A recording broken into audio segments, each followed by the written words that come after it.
नमस्कार दोस्तों, स्वागत है। आज हम आप सभी को बताने वाले एएलपी के CBT 1, CBT 2 और CBAT और फिर जो फिजिकल होता है ना, इसमें का टाइम टेबल कैसे होता है कि आप इसको किस विधि द्वारा एग्ज़ाम को स्मार्ट सिटी प्लान करके आप इसको निकाल सकते हैं। तो इसको निकालना सबकी बस की बात नहीं है, और ना ही ये वीडियो में बना रहा हूँ ये भी सबकी बस की बात नहीं है, ये मेरी भी बस की बात नहीं है। बस जिन्होंने कहा है उनकी ही दया से मैं ये बना रहा हूँ।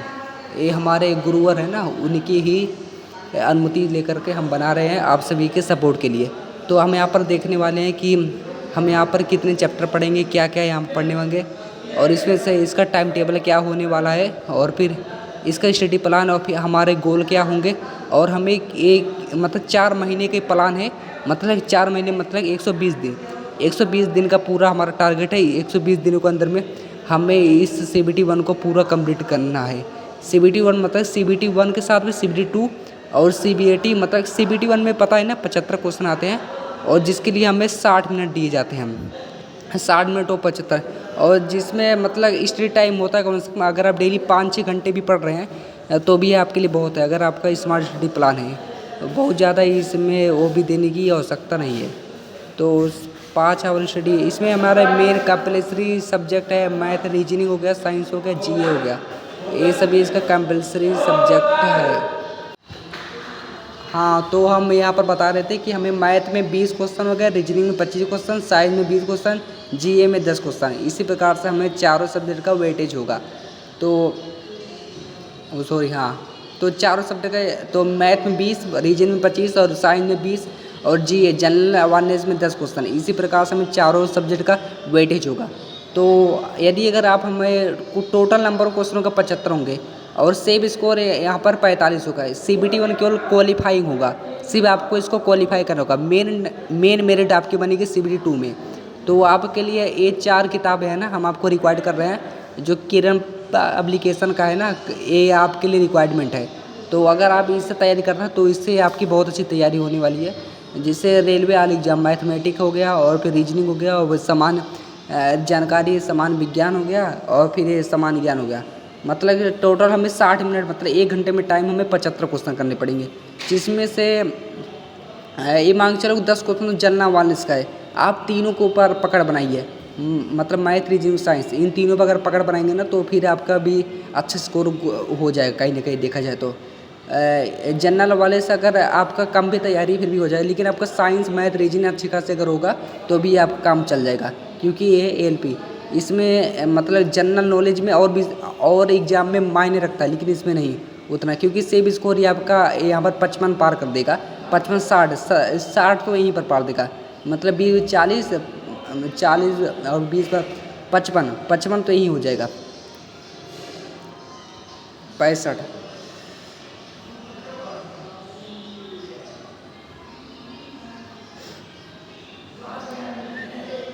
सॉरी, हाँ, तो मैं कह रहा था कि अगर आप इसी प्रकार तैयारी करेंगे तो ये आपके सेव स्कोर बन रहेगा। मतलब कि मेरा टारगेट ये है कि आप मैथ, रीजनिंग और साइंस की आप किसी का कोचिंग, मतलब साइंस जो है ना, साइंस की तैयारी के लिए आप बच्चों को पढ़ा सकते हैं, आप इसके कोचिंग चला सकते हैं, तो भी आपका काम चल जाएगा। तो इस एग्ज़ाम के मार्क्स मेरिट में नहीं जुड़ते हैं। CBT 1 के जो मार्क्स है वो मेरिट में जुड़ते हैं। CBT 2 में GA नहीं आते, जनरल अवार्ड्स नहीं आते CBT 2 में। हम GA को इसके भी कर सकते हैं, और मैथ, रीजनिंग और साइंस CBT 2 में भी आएंगे। आपको ये मालूम होना चाहिए कि दोनों विषयों में कॉमन है मैथ, रीजनिंग, साइंस। सिर्फ मतलब GK और मतलब कि ये टेस्ट टेस्ट, ये दोनों बदलते रहे हैं। तो अब आपके लिए हमें बता दिया कि CBT 1 में केवल अगर आप 45 स्कोर भी ला रहे हैं ना तो भी आप क्वालिफाई कर जाएंगे, जैसे कि इससे पहले भर्ती हो रहे थे। लेकिन अब कट ऑफ हाई जा रहा है, कम से कम आप 60 पार करने की कोशिश करिए ही करिए CBT 1 में भी कम से कम, तभी आपका होगा यहाँ पर कहीं ना कहीं CBT 2 के लिए आप क्वालिफाई कर पाएंगे। तो CBT 2 में GA नहीं आती है, ये बात ध्यान रखना, क्योंकि GA की जगह पे ट्रेड टेस्ट होता है, और हम GA को इसकी भी कर सकते हैं। मतलब हमें GA जनरल वाले से हम ना भी पढ़े तो भी काम चल जाएगा, लेकिन हमें साइंस की अच्छी पकड़ होनी चाहिए। ये बात आप समझ लीजिए। इसमें आपका मैथ हो गया, रीजनिंग हो गया और साइंस हो गया। CBT 2 में भी में ये भी काम हुआ रहा है। तो मतलब इसलिए हम कह रहे हैं कि सीबीटी मतलब साइंस, रीजनिंग और फिर मैथ, इन तीनों को अगर अच्छे अगर तैयारी करेंगे तो आपका ये टेक्नीशियन में भी काम आएगा, एलपी में भी काम आएगा, और ग्रुप डी में भी काम आएगा, और एनटीपीसी में भी। मतलब जितने भी एग्जाम है, अगर एक बार अच्छे से आपने सिलेबस पूरा पकड़ कर आपने पकड़ बना ली तो कई एग्जामों में ये भी आपका काम हो जाएगा। तो इसके लिए हम आपको सबसे पहले हमें एग्ज़ाम के लेवल पैटर्न, उससे कैसे सवाल आते हैं, इसका हमें आइडिया होना चाहिए।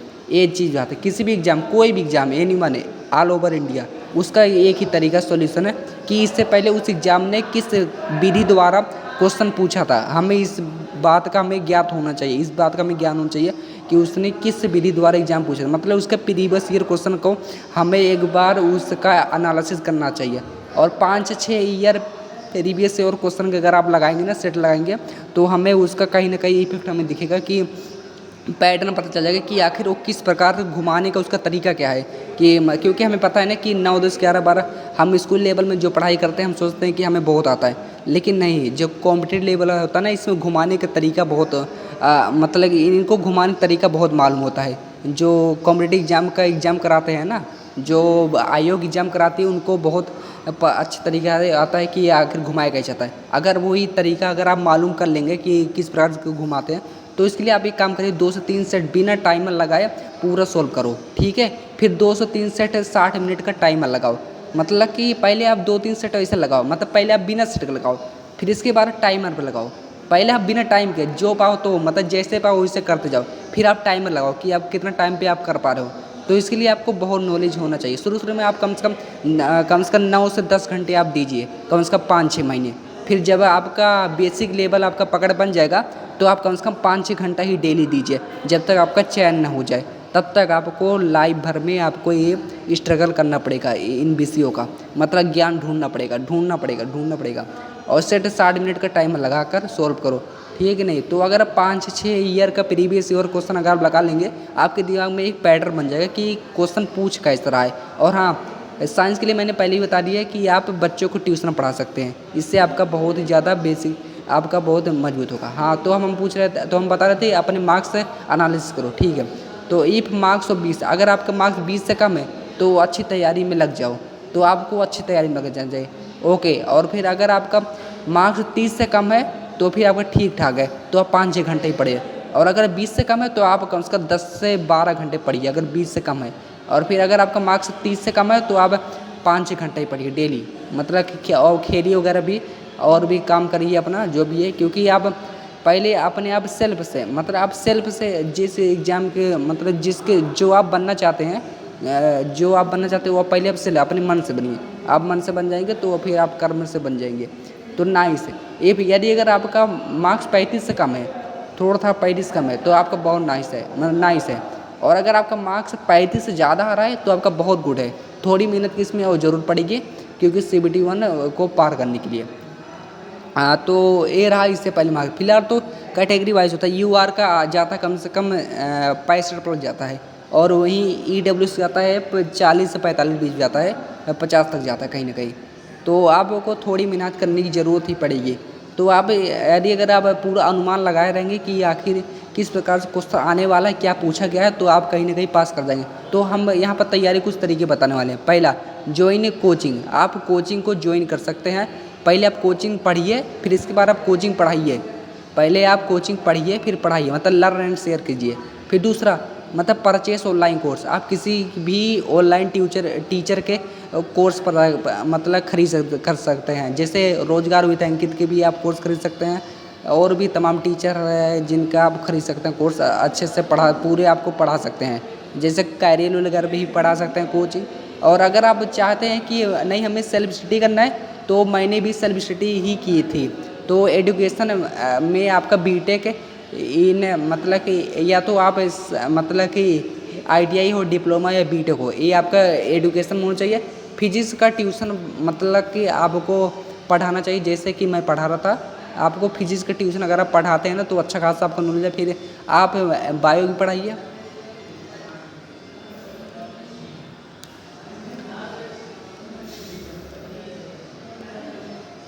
हाँ, तो मैंने कहा था कि फिजिक्स का आप ट्यूशन पढ़ाइए, फिर बायो का आप कोचिंग पढ़ाइए, फिर केमिस्ट्री का कोचिंग पढ़ाइए। इन तीनों का अगर आप कोचिंग पढ़ेंगे तो आपकी तैयारी अच्छी होगी। और मैथ रीजनिंग अच्छी मेरी थी, तो इसलिए कहीं ना कहीं स्कोरिंग हो जाता था। तो अगर आप मैथ रीजनिंग अगर आप अच्छा बेसिक, ये सब स्कोरिंग नंबर होता है ना, स्कोरिंग, अगर आप इन स्कोरिंग को अच्छा कर लेंगे तो आपका बहुत कुछ एडवांस क्लियर हो जाएगा। तो जो भी मोस्ट इम्पोर्टेंट टॉपिक है आप उन पर ध्यान दीजिए कि कौन से टॉपिक पर ज़्यादा अच्छा खासा क्वेश्चन पूछा रहा है। यदि अगर उस भी आप ध्यान दे देते हैं तो कहीं ना कहीं आपका रॉ मार्क्स वगैरह ठीक ठाक ही चला जाएगा। तो लाखों कंपटीशन हो गया है आज में, तो आपको बहुत ही मेहनत करने की ज़रूरत पड़ेगी। मतलब कि हार्डनेस की बहुत ज़रूरत पड़ेगी, सेल्फनेस की भी बहुत ज़रूरत पड़ेगी। आपको एनालिसिस करना आना चाहिए कि आखिर आपको मॉक टेस्ट देना समय समय पर देते रहना चाहिए। आपको वीकली मॉक टेस्ट देना चाहिए, डेली नहीं लेकिन वीकली। आपको मतलब कि पढ़ाई के साथ में खेल कूद वगैरह भी आपको समानता रखनी चाहिए। और तो और ये एग्ज़ाम ना बहुत कठिन है ना बहुत सरल है। मतलब जिसको जैसा टाइम पे जो गाइडेंस मिल गया और सही गाइडेंस मिल गया वही बहुत बड़ी बात है। और मैं आपको एक सुझाव देना चाहता हूँ कि 9-10 क्लास को साइंस पढ़ा दो और फिर ट्यूशन पढ़ाओ, साइंस खुद कवर हो जाएगा, ठीक है कि नहीं। आपको साइंस कवर करने की ज़रूरत नहीं पड़ेगी, क्योंकि जो साइंस होता है वो NCERT बेस पर होता है। यदि अगर आप बच्चों को अच्छे खासे तरीके से कोचिंग पढ़ा देंगे ना एक बार ना, तो आपका दिमाग खुद वर्क करेगा कि इसका क्या अर्थ होता है। खुद आपका दिमाग क्वेश्चन पूछेगा कि इसका अर्थ क्या होता है। जब आप खुद आप अध्ययन करेंगे और पढ़ाएंगे, लर्न शेयर करेंगे, तो आपका कॉन्फिडेंस भी बढ़ेगा। और आप तो हर चीज़ टाइम कमियाँ आप मॉर्निंग वगैरह देखते हैं, वो कमियाँ आप अपने आप मॉर्निंग में आप 1 घंटा मैथ को भी दूर करने की कोशिश करेंगे कि नहीं इन बच्चों से हम जो कमियाँ है वो कमियाँ हम शाम को 1 घंटा मैथ को दीजिए। ये सब होता है कोचिंग पढ़ाने का एक फायदा। और टाइम टेबल रीजनिंग को दीजिए, तो अपना बेस्ट टाइम चूज करो हर को भी पढ़ने जैसे। और फिर टाइम था जब बिना डिस्टर्ब के आप इस प्रकार से आप अपनी क्रिया को चला सकते हैं। ओके, शांत दिमाग से ज़्यादा देर पढ़े और समझ पाता। यदि अगर आपसे कोई क्वेश्चन वगैरह बनता है तो आप अपने कमेंट से कोई छत वगैरह एरिया देंगे जहाँ पर आप कर सकते हैं, मतलब शांति कम हो। कमेंट बॉक्स में आप जो भी प्रश्न आपको पूछना है पूछ सकते हैं इससे संबंधित। दो टाइम टेबल हमने बता रही है कि आपको पढ़ाई करना है और कोचिंग वगैरह भी आपको चलाना है, सेल्फ स्टडी भी करना है। और अगर आपका बेसिक बहुत कमज़ोर है तो आप अपना मतलब कि एक कोर्स परचेज कर लीजिए, उसको भी तैयार कर लीजिए। और हाँ, थोड़ा एक काम कर लीजिए, आप अलग तरीके से एक पन्ने में ग्रुप डी ALP मतलब रेलवे जितने भी एग्जाम होते हैं उनका जो सिलेबस होता है उनका मिक्सअप देख लीजिए कि उन विषयों में कॉमन विषय क्या है। मतलब जो जो विषय जो सब्जेक्ट जो चैप्टर कॉमन है आप उन सभी को निकाल करके पहले उनको तैयारी कर लीजिए, जिससे आपका कहीं ना कहीं चयनित होने में संभावना हो जाए। तो मॉर्निंग में 1 घंटा मैथ पढ़ लीजिए, फिर 1 घंटा रीजनिंग पढ़ लीजिए, फिर टॉपिक सीखना समझना ये बहुत ज़रूरी है, ठीक है कि नहीं। मतलब कि 1 घंटा आप मैथ पढ़िए डेली, मैं रूटीन बता रहा हूँ। आप डेली 1 घंटा मैथ पढ़िए, थोड़ा थोड़ा इसे, क्योंकि थोड़ा थोड़ा ही, क्योंकि जो गागर है ना उसमें थोड़ा थोड़ा ही डालने से कहीं ना कहीं बहुत मात्रा बूंदे भी बहुत एकत्रित हो जाते हैं। तो मॉर्निंग में 1 घंटा मैथ पढ़िए, 1 घंटा रीजनिंग पढ़िए और टॉपिक सीखना और समझना चाहिए आपको। और फिर नून मतलब दोपहर में 2 घंटा साइंस पर टॉपिक पढ़िए और समझना है, साफ नोट्स सब बनाना है, ठीक है कि नहीं। यदि अगर आप चित्र सहित है, अगर आप बायोलॉजी का चित्र सहित नोट्स बनाएंगे तो आपको समझने में भी आपका बहुत हेल्पफुल होगा। और फिर आपका जो दिमाग हो ना वो क्रिएटिव होगा कि हमने ऐसा नोट बनाया था, वो चीज़ें वो पॉइंट जहाँ जहाँ आपने दोहराया था, जहाँ जहाँ आपने अच्छा लिखे थे वो सब आपको पूर्णतः याद रहता है। हाँ, और कुछ लोग तो क्या है ना मतलब यूट्यूब पर जो वीडियो चलता है, मतलब कोई भी सब्जेक्ट हो उसको सिर्फ देखते रहते हैं और इससे घाटा क्या होता है ना कि उनका अभ्यास होता नहीं, उनके दिमाग में मतलब फ्रीक्वेंसी चलता रहता है, मतलब कि बेब चलता रहता है और बेब छूट जाता है दिमाग से। दिमाग है ना बेब है, ये बेब को तभी क्रिएट करता है जब उसका कोई ना कोई संबंध हो, अर्थ साबित हो। अर्थ जब कोई चीज़ का अर्थ साबित आप कर ही नहीं पाओगे तो वो कहाँ रुकेगी ही नहीं। तो यदि अगर आप चीज़ों का अर्थ साबित कर पाते हैं, मतलब रिलेट कर पाते हैं, तो वो आपके लिए ज़्यादा समय तक टिकाऊ रुकती है। ये चीज़ आप याद रखिए। तो यदि अगर आप नोट्स बना रहे हैं तो आपके लिए बहुत फ़ायदेमंद होगा।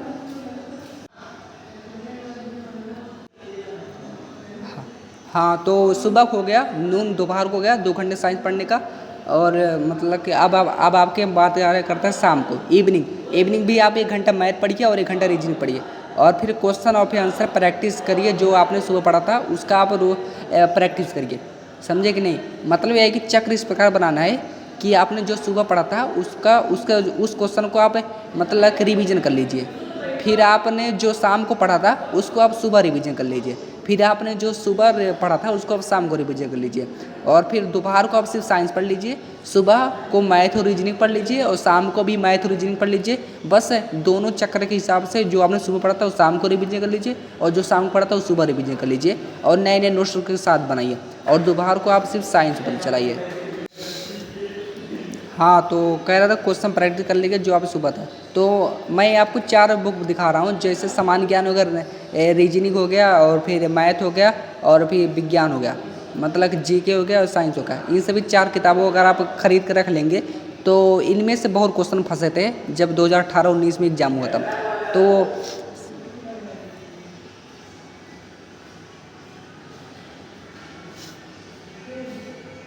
तो सेल्फ स्टडी के लिए कोई यूट्यूब चैनल देख लो, ठीक है कि नहीं, यदि अगर आप सेल्फ स्टडी कर रहे हैं। हाँ, तो मैं कह रहा था कि यदि अगर आप सेल्फ स्टडी कर रहे हैं तो आप कोई यूट्यूब चैनल देख लो, ठीक है। तो मैंने मैथ ऑनलाइन गुरुजी से पढ़ी थी। मैंने जो मैथ है ना ऑनलाइन गुरुजी से पढ़ी थी। और आप लोग मैथ रीजनिंग और साइंस के लिए चैनल नेम कमेंट करें और फॉर हेल्प, मतलब कि चैनल नेम कमेंट करें। यदि अगर आप सभी को कुछ चैनल मालूम है कि आप कहाँ से पढ़ते हैं तो आप सभी उसका कमेंट जरूर करें, मतलब जिससे और लोगों को भी हेल्प हो सके कि आप सभी का कैसा पढ़ने का तरीका है, ठीक है। क्योंकि मैं भी बहुत ज़्यादा नॉलेज मेरे पास नहीं है, बस लर्न शेयर करता हूँ, मतलब कि ज्ञान को इकट्ठा करता हूँ, लोगों को बांटता हूँ, फिर लोगों से ज्ञान इकट्ठा करता हूँ, लोगों को बांटता हूँ, ये मेरा काम है। तो यदि अगर आप सभी अपना तैयारी बनाए रखेंगे तो कहीं ना कहीं ये हमारे लिए भी फ़ायदा होगा और आपके लिए भी। तो यदि अगर आप पहली बार चैनल पर आए हैं तो लाइक और सब्सक्राइब जरूर कर दीजिएगा और फिर शेयर जरूर कर दीजिएगा। इसी चैनल पर लाइव वगैरह भी बहुत चलाएंगे और हम यहाँ पर SSC, railway, UPSC, IAS, PCS तमाम एग्जाम, RO जितने भी एग्जाम है, मतलब टेट, सीटेट, पेट जितने भी एग्जाम होते हैं सबके तैयारी कराने के, जितने भी स्टडी वगैरह सिलेबस वगैरह सब इसमें कराते हैं। तो हम यहाँ पर सिलेबस कर रहे हैं एएलपी का। एएलपी में मतलब रेलवे में मैथ में हमारा कुछ सिलेबस है, जैसे मेंसुरेशन हो गया, नंबर सिस्टम हो गया, बोर्ड मास हो गया, डेसिमल हो गया, फ्रैक्शन हो गया, एलसीएम एचसीएफ हो गया, रेशियो हो गया, प्रोपोर्शन हो गया, परसेंटेज हो गया, टाइम एंड वर्क हो गया, टाइम एंड डिस्टेंस हो गया, CISI हो गया, प्रॉफिट एंड लॉस हो गया, अलजेब्रा हो गया, जियोमेट्री हो गया, ट्रिगोमेट्री हो गया, एलिमेट्री हो गया, स्टैटिक्स हो गया, स्क्वायर रूट हो गया, एज कैलकुलेशन हो गया, कैलेंडर हो गया एंड क्लॉक हो गया और पाइप एंड कास्टर हो गया, EDC। इस प्रकार से ऐसे चैप्टर जो आपके लिए बहुत ही ज़्यादा हेल्पफुल साबित होते हैं, इन सभी को आप सभी को तैयार करके ही जाना चाहिए। तो यदि अगर मैंने जल्दबाजी चक्कर में कुछ ऐसा बोल दिया जो आपको समझ नहीं आया हो तो आप उसको कमेंट में पूछ सकते हैं, ठीक है।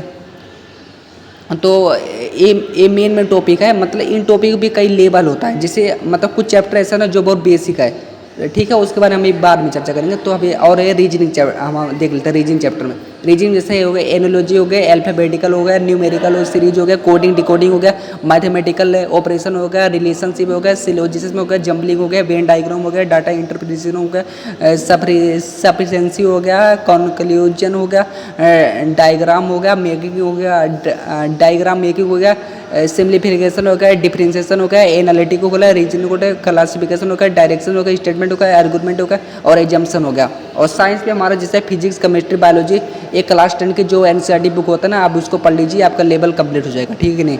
साइंस में यही कंप्लीट है। और हाँ, हम ये भी बात कर रहे थे कि किसी सब्जेक्ट को आप जितना टाइम देंगे वह उतना ही अच्छा होगा और आपको आगे लगेगा, इसलिए डेली पढ़ो, टॉपिक सीखो, उसके क्वेश्चन की प्रैक्टिस करो ज़्यादा से ज़्यादा। मतलब किसी भी सब्जेक्ट को आप जितना टाइम देंगे वो उतना ही अच्छा होगा आपके लिए और आप को लगेगा भी, इसलिए डेली पढ़ो और टॉपिक सीखो और फिर उसे क्वेश्चन की प्रैक्टिस भी करो, ये आपके लिए बहुत महत्वपूर्ण है। और हाँ, किस लेवल प्रैक्टिस कर रहे हैं आप ये भी देख करके, क्योंकि बहुत अफवाह ज्ञान फैला हुआ है आज समय में, अफवाह बहुत फैला हुआ है। अब अफवाहों से बचकर ही तैयारी करें आज समय में, आपके लिए विशेष मतलब कि सावधानी है। और मैथ में ज़्यादा ट्रिकी मत सीखना, ठीक है, ना ज़्यादा यूज करना, ट्रिक्स का ज़्यादा यूज करने के चक्कर में पता लगा टाइम तुम्हारा, पता लगा तुम 2 × 2 4 करते आ रहे हो, अब तुम उसका नया ट्रिक देख रहे हो तो फिर पता लगे 5-6 सेकेंड नया ट्रिक लगाने में चला जाए, तो भी वो भी नहीं। तुम जिस लेवल पर मतलब क्या तुम्हारा जो लेवल है तुम उसी लेवल पे ही तैयारी करो। मैथ में ज़्यादा ट्रिक मत सीखना, ठीक है, और ना ज़्यादा यूज करना, और बेसिक मेथड का ही ज़्यादा यूज करें, ठीक है। मैथ में कम से कम 5-6 घंटे आपको लगातार एक हफ्ता में कम से कम 5 घंटा आपका दे ही देना चाहिए। 5 घंटे बहुत ज़्यादा नहीं होता है।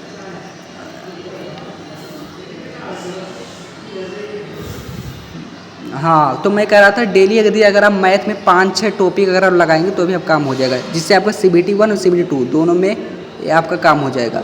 ठीक है, तो आप मैथ के अच्छे अच्छे टॉपिक सीखो और उनका क्वेश्चन का प्रैक्टिस करो और रीजनिंग का भी प्रैक्टिस करो, मतलब आपका काम हो जाएगा। और हाँ, यदि अगर आप मतलब कि पढ़ करके अगर आप पढ़ाते हैं तो आपके लिए बहुत बड़ा गोल्डन चांस है आपके लिए एग्ज़ाम को क्रैक करने में बहुत हेल्पफुल होगा। तो मैथ में ज़्यादा ट्रिक है, ठीक है, हो गया है इतना। तो कैलकुलेशन खुद से ही करो, ठीक है। तो बेसिक मेथड में आप जैसे आप स्कूल सीखते थे ना बेसिक मेथड से, आप उसी प्रकार से बच्चों को पढ़ाइए। यदि अगर आप बेसिक मेथड बच्चों को पढ़ा देंगे तो आपका एडवांस लेवल का के लिए आपका दिमाग खुद प्रिपेयर कर लेगा कि अब मुझे एडवांस लेवल के लिए की ओर अब हमें बढ़ना चाहिए, क्योंकि आपका दिमाग कहता है कि मेरा बेसिक लेवल तो अब कंप्लीट ही है। ठीक है, तो आप मतलब कि यूट्यूब से कोचिंग भी ले सकते हैं, मतलब यूट्यूब से भी या कोचिंग, आप दो में से कोई भी आप चूज़ कर सकते हैं। तो कैलकुलेशन के लिए आप खुद से ही करो, ठीक है। रीजनिंग में ट्रिक्स का यूज करो। कोई भी टॉपिक ना आए तो दूसरी जगह से पढ़ो, और फिर ज़्यादातर आप एप्लीकेशन का यूज कर सकते हैं। रीजनिंग वगैरह मैथ वगैरह कुछ प्ले स्टोर पे एप्लीकेशन आते हैं, उसका भी आप ढूंढ के उपयोग कर सकते हैं। जैसे मेरे ख्याल से यूट्यूब सबसे बेस्ट है पढ़ाई लिखाई के मामले में, सबसे बेहतर है। और हाँ, यदि अगर आप यूट्यूब तो है, अगर आप यूट्यूब की पढ़ाई के साथ साथ उसका अगर आप नोट्स बना रहे हैं तो आपका सबसे बेहतर है, सबसे बेस्ट है। तो पढ़ाई कीजिए और उसका नोट भी बनाइए, ये बहुत महत्वपूर्ण भूमिका निभाता है।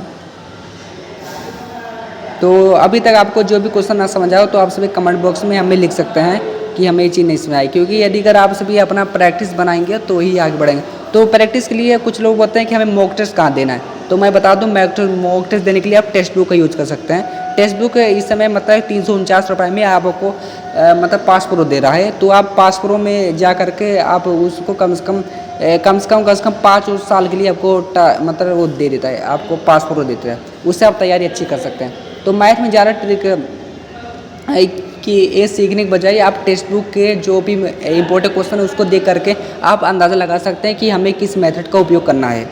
ठीक है, तो फिर रीजनिंग के लिए मैंने बता दिया कि उसके लिए भी टेक्स्ट बुक में तमाम क्वेश्चन आ रहे हैं।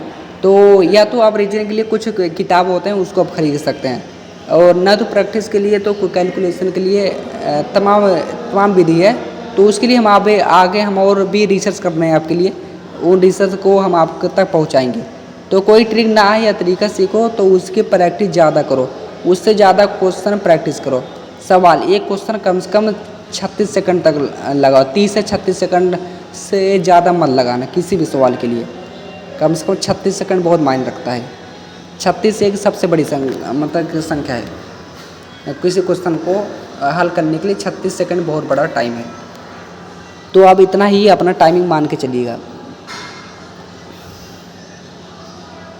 तो कोई ट्रिक मैंने बता दें कि कोई ट्रिक अगर ना आया तरीका सीखो तो उसको प्रैक्टिस में ज़्यादा करो। अगर कोई ट्रिक या नया तरीका अगर आपको मालूम होता है तो आप उसको पहले से प्रैक्टिस कर लीजिए। ठीक है, तो अब इतना होगा तो हम चलते हैं साइंस में। साइंस में भी हमें 3 चैप्टर मिलते हैं, फिजिक्स, केमिस्ट्री और बायोलॉजी। तो आपको ये ध्यान रखना है कि तीनों में से फिजिक्स, केमिस्ट्री, बायोलॉजी, इन तीनों का आपको वेटेज समान देखना है। फिलहाल तो फिजिक्स थोड़ा मतलब कि जल्दी मतलब कि याद हो जाता है, केमिस्ट्री भी थोड़ा वो मतलब कि हो जाता है, लेकिन बायोलॉजी थोड़ा कुछ लोगों को समझ कम आता है। तो आप अपना ध्यान बायोलॉजी ज़्यादा दीजिए, क्योंकि ये मान चलिए अगर बायोलॉजी में 8 से 9 क्वेश्चन आ रहे हैं तो केमिस्ट्री में आपका 5 से 6 क्वेश्चन आएगा, और फिजिक्स में आपका कम से कम 4 से 5 क्वेश्चन ही आएगा। मतलब बायोलॉजी में क्वेश्चन आने के ज़्यादा चांसेस रहते हैं साइंस में, ये आप याद रखिए, क्योंकि बायोलॉजी थोड़ा क्रिटिकल विषय होता है। मतलब पहले आप बायोलॉजी को स्थान दीजिए, फिर केमिस्ट्री को दीजिए, फिर तीसरा फिजिक्स को दीजिए, और फिर हाँ जिस सब्जेक्ट का ट्यूशन पढ़ाओगे वह खुद आपका तैयार हो जाएगा, इस बात को ध्यान रखना। CBT 1 सिर्फ क्वालिफाइंग नेचर का होता है, ठीक है, परंतु इसकी तैयारी के साथ CBT 2 की खुद हो जाएगी। ये बात समझ लेना कि अगर आप CBT 1 में वही मैथ, वही रीजनिंग, वही साइंस तो वही रहता है, CBT 2 में भी बस वही बदलता है, ट्रेड और GK यही बदलता है। इस तरह से रोज़ पढ़ते हुए सिलेबस पूरा करना है। ओके, समझा है कि नहीं? तो इन रूलों को आप फॉलो कीजिए, खेलते कूदते रहिए और फिर समय मतलब हर चीज़ आप ध्यान देंगे तो आप ही आगे बढ़ पाएंगे। क्योंकि ज़्यादा पढ़ाई भी आज समय में बहुत बोरिंग साबित हो जाता है, इसलिए सबको हमें मैनेज करके ही चलना पड़ेगा। तो हमें 4 से 5 टॉपिक भूल करके भी हमें उसको हमें भूलना नहीं है। कुछ 4-5 टॉपिक मेन चीज़ है, जैसे 5+2 का रूल। 5+2 का रूल क्या कहता है? यही कि 5 दिन पढ़ाई करो और 5 दिन पढ़ाई करो, 5 दिन जो पढ़ा है उसे अगले 2 दिन उसे रिवाइज करो। ये है 5+2 का रूल। मतलब कि एक हफ्ते में अगर 7 दिन होते हैं तो उसमें 5 दिन आप पढ़ाई करो खूब अच्छे से, उसका मतलब कि उसका एनालिसिस करो, उसका अध्ययन करो, फिर 2 दिन उसका रिवीजन करो। जैसे होगा सैटरडे और संडे, 2 दिन आप उसका रिवीजन कर लो, 5 दिन तक आप उसकी पूरी नोट्स बना लो। इस प्रकार से अगर आप बनाएंगे ना तो साइकिलिंग चलते चलते आपका तमाम टॉपिक क्लियर हो जाएंगे। तो हाँ, कुछ लोग क्या होता है ना कि पढ़ते सिलेबस कभी भूल जाते हैं कि हमें पढ़ना क्या था। ये बहुत बड़ी समस्या है, इसको मतलब हम आपको अवश्य बताएंगे। तो हाँ, मैं कह रहा था बिना रिवीजन को टॉपिक भूल जाओगे, तो आपको रिवीजन आपको करना ही करना है। तो और मैं अब आगे पहले बता रहा हूँ कि सिलेबस पूरा करके प्रीवियस ईयर क्वेश्चन और मॉक टेस्ट को प्रैक्टिस करनी है। मैंने ये बार आपको बताया है, ठीक है। इससे आपको अपने परफॉर्मेंस को एनालिसिस करना है और अपनी सॉल्विंग स्पीड बढ़ानी है, अपनी गलतियाँ देखनी है और सुधारनी है।